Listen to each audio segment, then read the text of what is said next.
Howdy, y'all. So,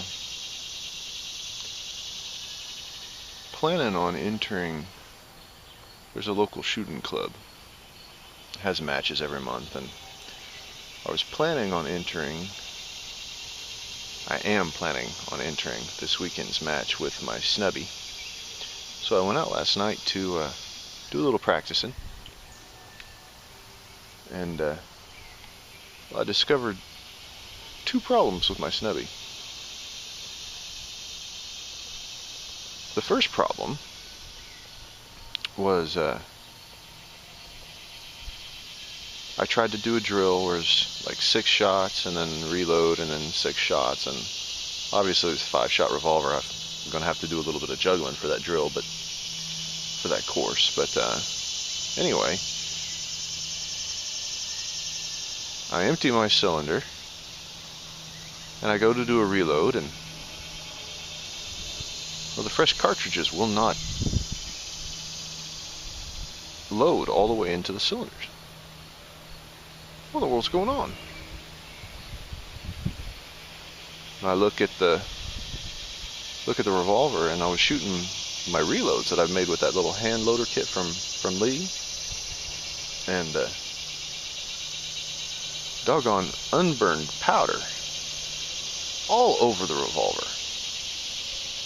You know, I've had a little bit of problem with unburned powder out of my reloads, but nothing like this. It's just everywhere, and it was inside the cylinders, preventing me from inserting fresh rounds. It was turned out, after I found out that I couldn't reload the revolver, I was sitting there messing with it, trying to figure out what was wrong. I found out I couldn't even shut the cylinder, and there's just little grains of powder all in that doggone thing. Couldn't believe it. So my friend I was out at my friend's place. He had some cleaning stuff, so we cleaned it up a little bit, and well, that took care of it. But doggone, it was frustrating. And I've heard that if you don't do a proper crimp, that can cause there to be unburned powder. But the only powder that I've been able to find locally has been IMR SR 4756.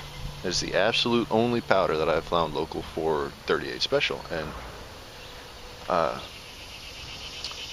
my gun expert friend seems to think it's probably just that powder.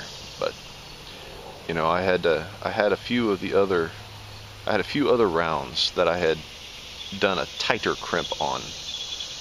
With that little hand loader kit, it's hard to tell, how tightly you're crimping the thing, because it's not like it's a lever. You're just pounding on it with a hammer.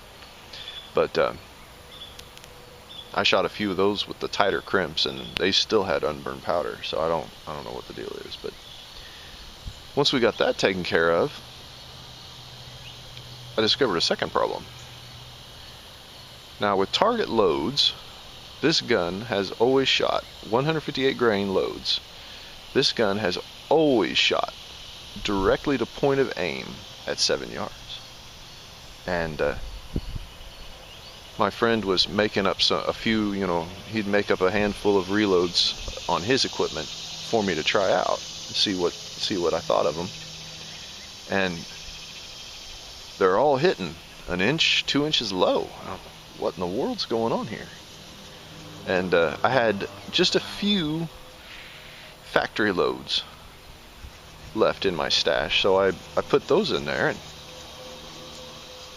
well, doggone it, it's shooting 1 inch or 2 low too. What in the world's going on here? And I got to thinking, there's one big change that I'd made to my revolver since the last time I had taken it out shooting. And if you'll remember, I talked about it in a previous video. I put a little bit of orange tape on the front sight. And I got to thinking, it didn't increase the height of the sight at all. So it shouldn't have, made my shots hit low, but doggone it, that's the only thing that's changed. So I, real quick, I pulled that tape off that front sight and got me a couple other factory loads, and well, wouldn't you know it, it's shooting right to point of aim again. I still can't quite get my head around that. I don't understand why having that little bit of orange tape on the front sight would cause it to shoot to a different point of aim. So obviously I'm just not going to be able to have orange tape on my sight. So have any of you ever had problems with unburned powder in your reloads, and what'd you do about it? And tell me what your thoughts are about that orange tape thing. That's just kind of weird to me. But, oh well, it is what it is, right? So, well, I hope y'all are well, and we'll see you next time. Bye.